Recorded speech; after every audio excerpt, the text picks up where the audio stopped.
Tertiary के बरे, नकट्टा, मूसरचंद ये कहाँ से लाते हैं?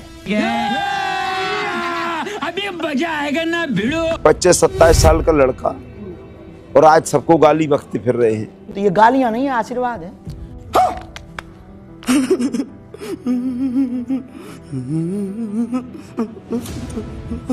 और श्रद्धालु आंख मीच के बैठ गए, उनको परम धनी मान के, उनको कख नहीं पता।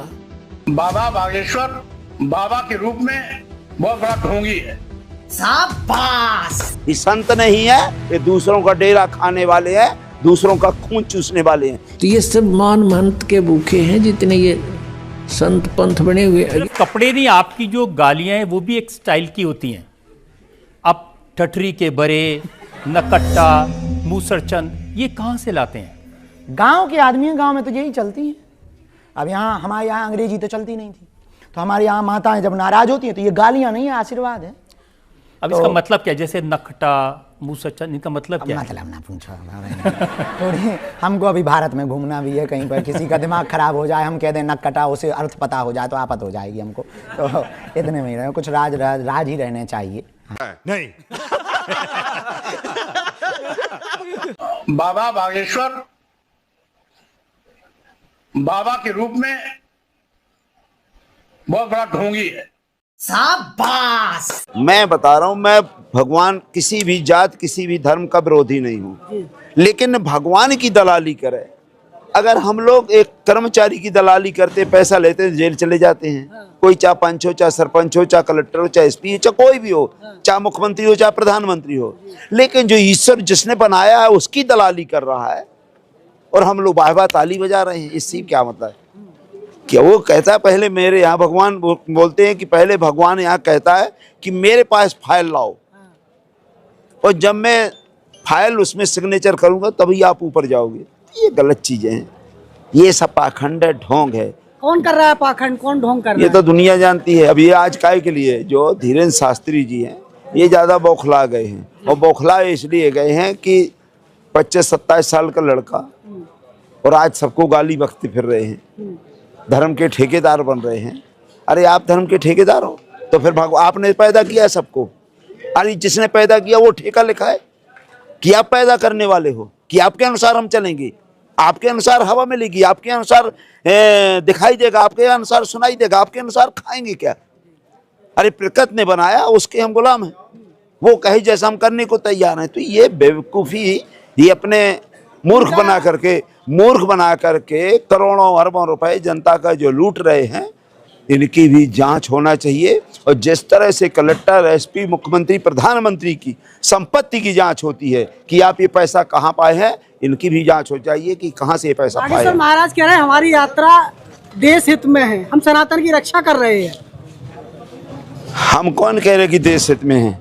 आप देश हित में, हम उसके लिए तैयार हैं, लेकिन आप ये मत कहिए, संविधान का विरोध मत करिए कि हम हिंदू राष्ट्र बनाएंगे। फिर कल सिख कहेगा मैं सिख राष्ट्र बनाऊंगा, मुसलमान कहेगा मैं मुसलमान राष्ट्र बनाऊंगा, बौद्ध कहेगा मैं बौद्ध राष्ट्र बनाऊंगा, ईसाई कहेगा ईसाई राष्ट्र बनाऊंगा, जैन कहेगा मैं जैन राष्ट्र बनाऊंगा। तो संविधान की ऐसी तैसी करवा रहे हो क्या? देश संविधान से चलेगा, ये कुछ नहीं। ये मनुस्मृति लागू करना चाहते हैं, क्योंकि ये धर्म के नाम पर धर्म का घटिया चोला पहनकर, ये संत नहीं है, ये दूसरों का डेरा खाने वाले हैं, दूसरों का खून चूसने वाले हैं। ये खटमल है, मच्छर है, जो ऐसे बाबा हैं, मैं किसी की बात नहीं कर रहा हूँ, जो गरीबों का खून चूसता है वो खटमल हो सकता है, मच्छर हो सकता है, पिस्सू हो सकता है। कह का नहीं पता। और श्रद्धालु आंख मीच के बैठ गए, उनको परम धनी मान के, उनको कख नहीं पता। तो अब परमात्मा ने रजा की, आपको शिक्षित किया, इस दास को सर्व ज्ञान संपन्न किया, और ऐसे इंस्ट्रूमेंट बना दिए कि अब कोई ये नहीं कह सकता कि रामपाल झूठ बोल रहा है। इसलिए सब चुप हैं। अब सबके ज्ञान की खाल तार दी दास ने, सबका ज्ञान दिखा दिया कि ये भी गलत बता रहा है, ये ऐसे बोल रहा है, वेद ऐसे बताते हैं, ये गीता को सिरोधार्य मानता, गीता जी ऐसे बताते हैं, ये ऐसे बताता है। और जो पुराणों को मानने वाले, पुराणों का से परिचित नहीं, वो झूठ बोलते हैं, देखो पुराणों में क्या लिखा है।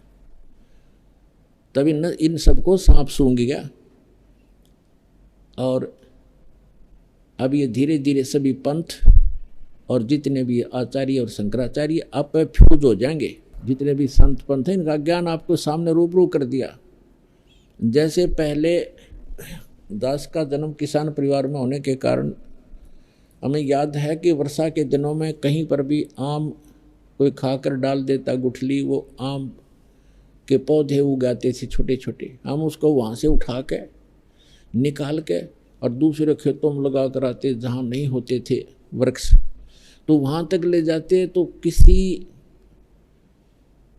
पौधे की मिट्टी हट जाती जड़ों से, तो दूसरा साथी कहा करता तेरा ये पौधा ना उगे, ये लगे नहीं, क्योंकि भगवान ने राम ने जड़ देख ली इसकी, राम ने जड़ दिखेगी। और वैसे ही होता था, क्योंकि 1-1.5 घंटा दूसरे खेत में जान में लगता, वहाँ लगाते वो सूख ही जाता था, दूसरे लग जाते थे। तो पुण्यात्माओं, इन सभी पंथों की और इन सभी मंडलेश्वरों की और गुरुओं की आज जड़ दिखा दी आपको कि थोड़े से दिन में सारे सूख जाएंगे, कि सारी जनता यहाँ आ जाएगी, ये फ्यूज हो जाएंगे। अब ये इस दास के माध्यम से सार्वजनिक करवा दिया भगवान ने, क्योंकि अब ये सभी पंथ नष्ट होंगे, इनका अस्तित्व खत्म हो जाएगा कुछ दिनों में, क्योंकि इस बुद्धिमान जनता है, अपने भले बुरे को खूब समझते हैं ये, लेकिन अभी तक इनके न्यूना जच्ची है कि ये हमारे जो गुरु हैं ये कति नकली हैं। और उनका उस समय यकीन होगा जब इस दास के ज्ञान को अच्छी तरह समझेंगे और सदग्रंथों से मेल कर लेंगे, फिर उन नकलियां न छोड़कर आप आ जाएंगे। कुछ एक ऐसे व्यक्ति होते हैं जो ना कहे किसी की, कहे कि माने, और गुरुजी ने जो कह दिया बस ठीक से, उसके बारे में परमात्मा कहते हैं कि चातुर प्राणी चोर है और मूड मुग्ध है ठोठ, संतों के निकाम के इन दे गड़जोट। इतने प्रमाण देख के और जो व्यक्ति नहीं मान रहा कि ये संत नहीं है, कहते फिर वो तो मूड है, मुग्ध मूड ठोठ, फिर वो हमारे काम के नहीं है, वो वहीं पड़े रहे न दो रहे। एक भक्त कह रहा था जी ये आमत है सारे जितने दूसरे पंथा दौरा बैठे हैं। उसने एक उदाहरण दिया कि जैसे बाई बस ट्रेवल कर रहे हैं और रास्ते में कई बार बस खराब हो जाती है,